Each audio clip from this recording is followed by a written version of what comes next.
Footsteps and tapping canes echoed along sidewalks today, celebrating the independence of the blind and visually impaired. It's called White Cane Safety Awareness Day, bringing people together and promoting safety efforts. NBC5's Yunie Martinez shares that story.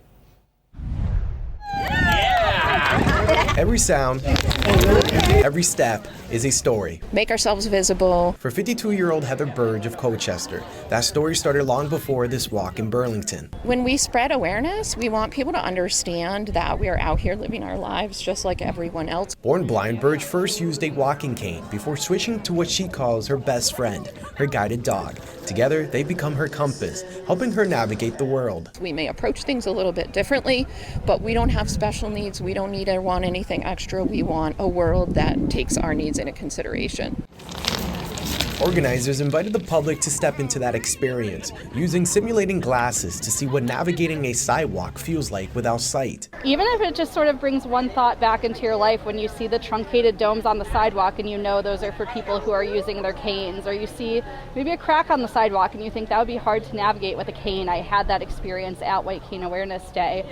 It just brings a little more awareness to our community and makes everybody more cognizant of each other and just more supportive of each other. According to the National Federation of the Blind, more than 7 million Americans live with some form of visual disability.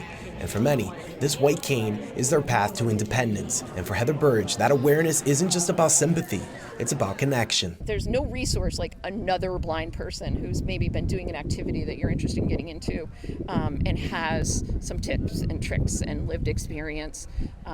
It's so important, and it mitigates that sense of isolation and oneness that sometimes comes from having a visual impairment because of not being able to drive and that sort of thing. To learn more or to donate to the Vermont Association for the Blind and Visually Impaired, you can head over to our website. That's mynbc5.com.